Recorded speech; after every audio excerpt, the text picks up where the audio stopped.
Hi, everybody, and welcome to the Star in Focus podcast. We are here in San Diego, California for StarCon 24, and we have with us Andy Nation. How are you, Andy? Very good. Thanks for having me. Of course. Thank you so much for being here. Pleasure. So what brings you to Star?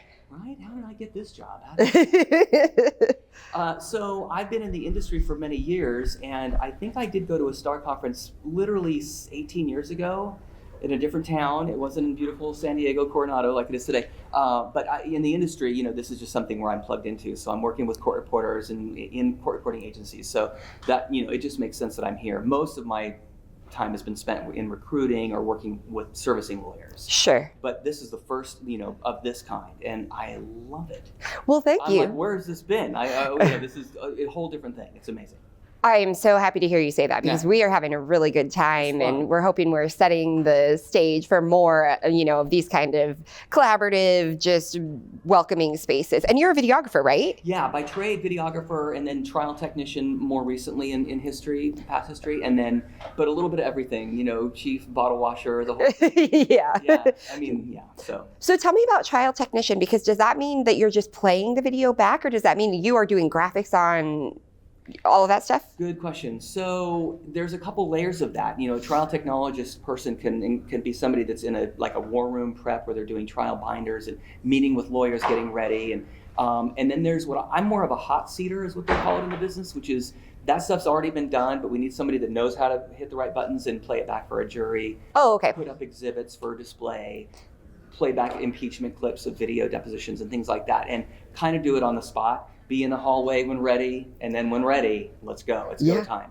Well, you have to wait in the hallway? That feels... Literally in the hallway. Why? Why can't you be in the courtroom? It's a funny thing. I'm sure lawyers would speak to that, and judges would be able to educate you on that. Every once in a while, they'll let me in the spectator box, where I'm kind of in the back room. Yeah. But most of the time, they're like, we'll come get you when we need you. And they literally, I'm in these old courthouses with these wood benches, and I've got technology with me. And it's funny because the thing about that business is it's difficult to scale it because you go from 0 to 100 in a couple seconds. It's 6 hours of boredom and then 22 minutes of complete terror. Oh, right. Or nothing. Or they send you home because they settled, they postpone the next day, you don't ever go call back because of a settlement in the hallway. Right. It's a really interesting thing. So you can't just sort of send anybody. You don't want to send somebody that's maybe newish because they really do need to be a rock star in the matter of a second or two. Yeah, definitely. So it's hard because you pay people to sort of sit in these courtroom hallways. Yeah. And nothing happens. Yeah. So is it the technology? So you brought your technology. So are things powered up and ready to go? So yes, usually that's been in place. That's the technology part where it's hey, they're on a break. Why don't you go in and plug in some cables and tape down a few things and get it ready just in case you're called. Okay. You check out some projectors. You make sure everything's good. Yeah. And then you just sit there and wait for the presentation part. And you either get called in at the end of the day to take everything home, or we'll see you in 2 minutes because they want to play back a pice of video. Right. So are you getting a lot of reading in? What are you doing? Plenty of emails that I'm returning. I'm multitasking. Yeah, well, you might as well. Certainly. Yeah. So did you go from videographer to now this, or are you doing both? Sort of both, yeah. So just to back up, I started in the industry in 1987. Okay. And my wife is a court reporter. So we met in the field. Yes, 25 I love that. years ago. Yeah, Aww. 25 years and 3 kids. Yes, congratulations. That is a very, very big accomplishment.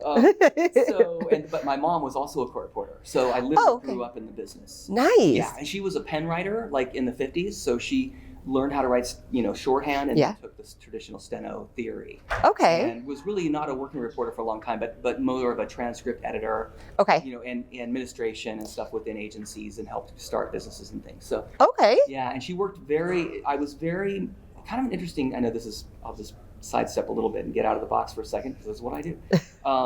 But it is interesting at how, even as a kid, I've watched it go from dictation. From somebody that was a stenographer writing on paper notes, and my mom would dictate, and then she would type it up with incredible speed and accuracy because that's what you did in those days.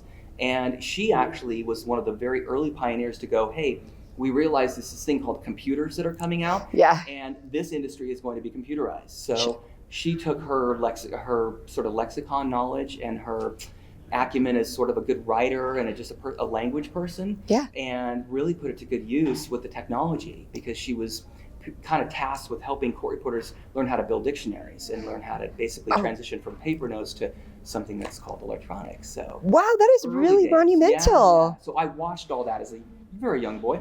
And then into that I came. So now I have kind of this really old school knowledge of where it started. And then today, of course, it's a whole different conversation. Yeah, I mean, it's leaps and bounds, right? It's come so far. So how did you not become a court reporter? Isn't that interesting? Because it can be such a great profession, and you can make a lot of money as a court reporter, apparently.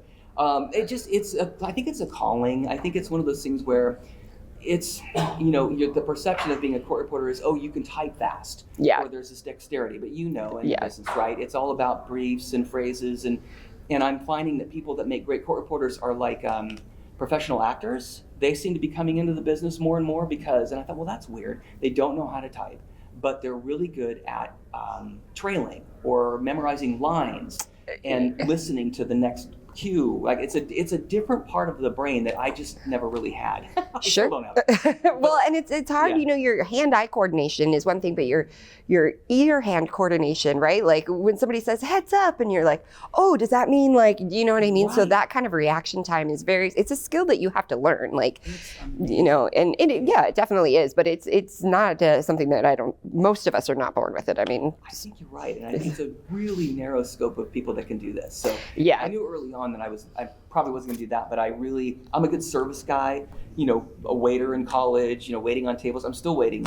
I'm a waiter, right? I'm just in a legal space. Sure, yeah. So it's soft skills and client retention and maybe some business development, and just happens to be in this space. So.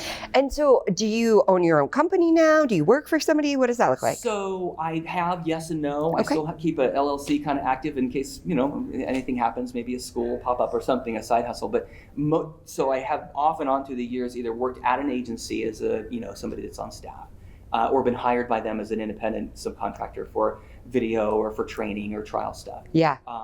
And today I actually work, so in 2020, I became an employee of a small company here in California, court reporting agency. Can I mention names? Absolutely. More than welcome to. Yeah. Sure. Plug your business away. So then the short story is coming before COVID, because there was this thing called the pandemic, and it was 2019 where I was really I don't remember the pandemic. It long ago. It happened. And so there was this whole moment of like, okay, so we're having a great time and I'm having businesses. And at that moment in 2019, early 2020, I was just running a company, at a small company, hired gun, getting hired by people that would call me and doing great. I mean, it's really scaling well.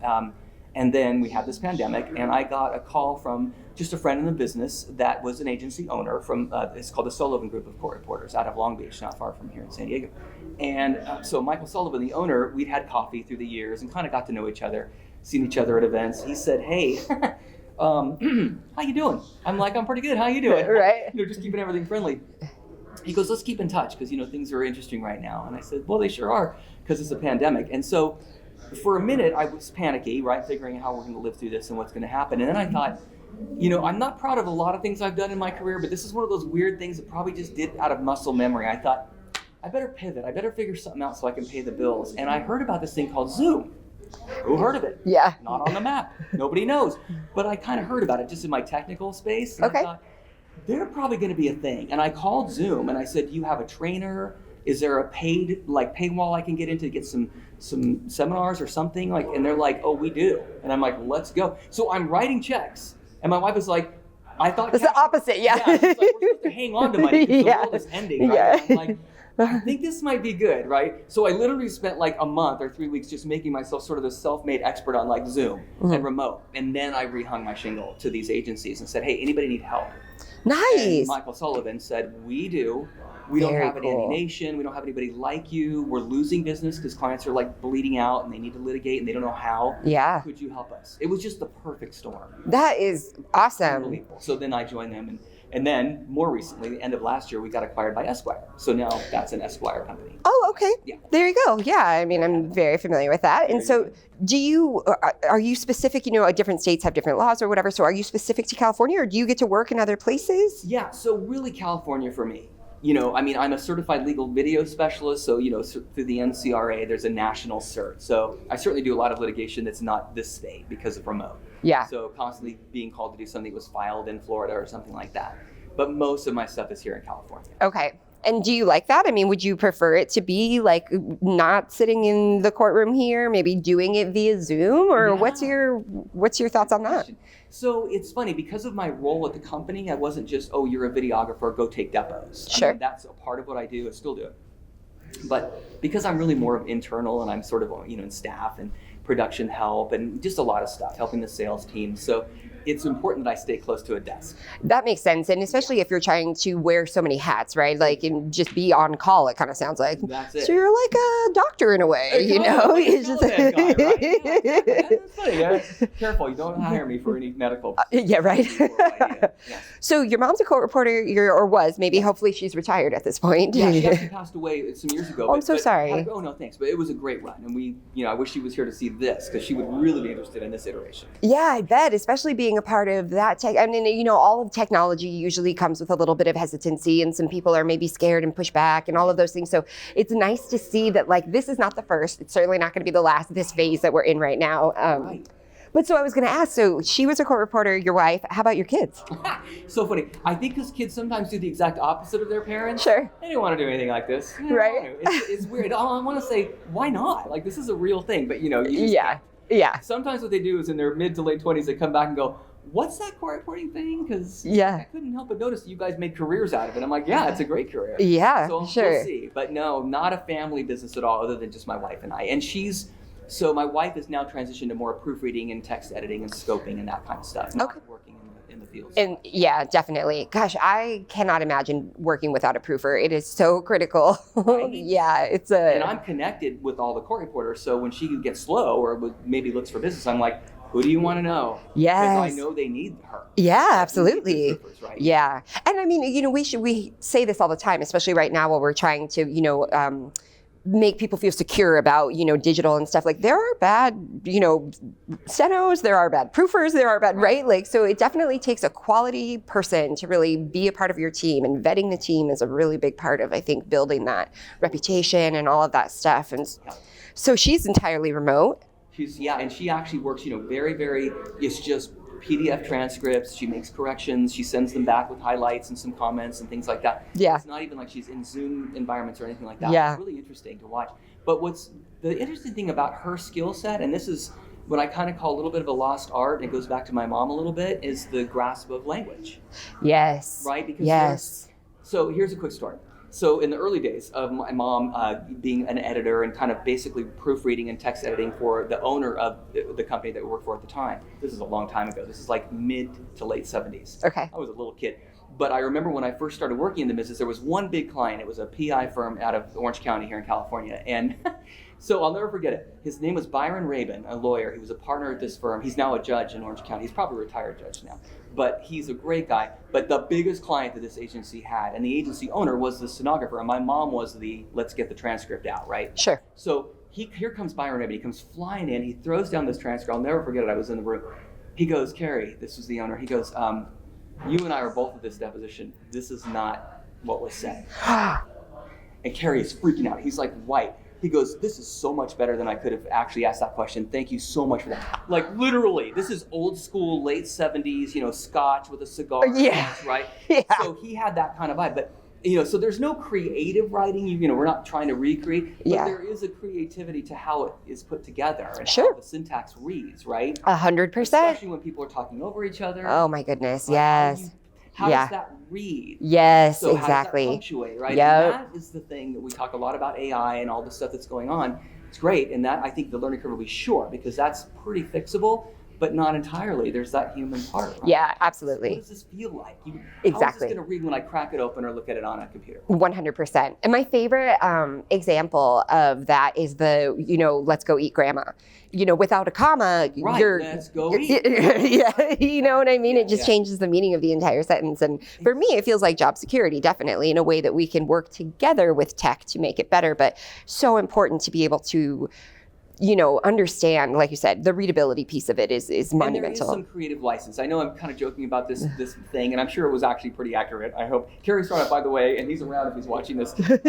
He wasn't a great writer. He'll be the first to admit it. He was horrible. He was a really good businessman, so he created this great agency. Right. Not a great stenographer.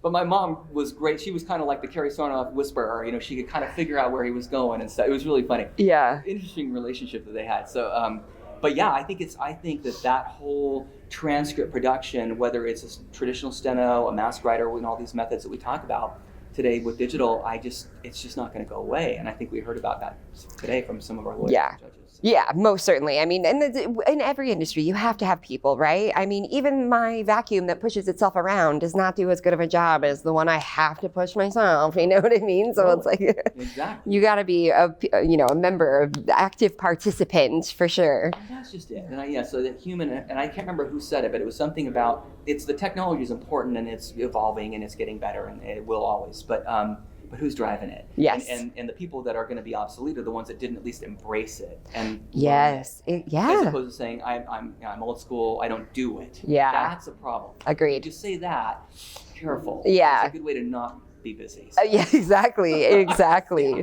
So do you see a lot of people in your field that are coming up and being new professionals in...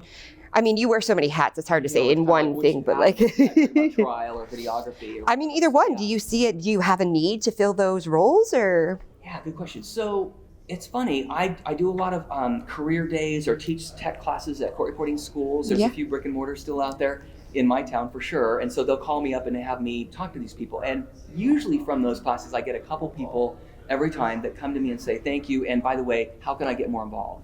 It might be trial, most of the time it's video. How can I become a videographer and help with that part? And it's interesting. I know that there's the NCRA and they have a CLVS cert, which I've been part of for many years, and things have evolved. I wish there was an easier entry path because it's hard for me to find it other than to say, oh, I know a company that's looking for help. Yeah. It's pretty hard for me to really know those places. So I just wish there was most of the time there's not a great certification school other than an NCRA, and I think there's this thing called the Guild, which they might have changed names, but there's a couple of things out there, very few. To just educate these students or these people that want to get into the field. Like, I know cameras and I understand audio and microphones to the litigation stuff, and how do I become a legal videographer? Well, how did you get into that path? It's funny. So I was working in the agency with this progressive Carrie Sarnoff guy, and this is in 1990, 91. So at that time, there was really no such thing as in-house videos so much. I mean, there might have been like sons of owners or things like that, nepotism stuff, but really there wasn't like a formalized thing. Okay. Everybody was subcontracting. So that's what you did in the early 90s and at 1990. And so this guy is like, hey, video, you could do that, right? I'm like, I've never even looked at a camera. I'm like, sure. Right. Trying to scale in myself into the company. Yeah. He goes, I think you'd be great at it. And again, this is interesting because he knew I didn't know anything about technology really, and certainly video. But he knew he'd be comfortable putting me in front of people, his client base. Yeah. The other stuff we can teach. Absolutely. It's the professional that matters. Skills. Yeah, exactly. definitely. And that's where I'm thinking, okay, I was a waiter. That was awesome. Well, sure, yeah. Great. I mean, I know it's like cliche.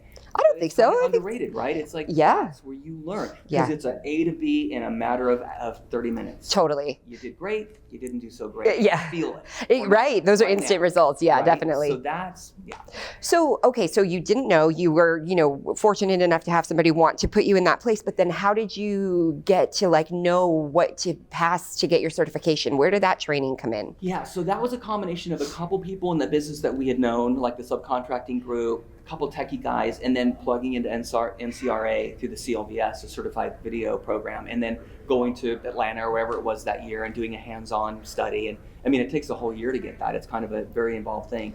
It was great. I highly recommend it for the new folks. Yeah, definitely. For me, you kind of age out of that a little bit, but it's great for the people getting in. I'd highly recommend it. Yeah, for sure. I didn't realize that it was a year-long. It's 12 months. I mean, it might be a little less now, depending on how the test times out with where you're located or when you started it. But it could take anywhere from 8 to 12 months for sure. Yeah, I mean, but it's whatever it takes, right? I mean, it took me 100 years to get my, certification to be a stenographer, but whatever. Yeah. I know. I look really good for my age. You look a day. That's funny.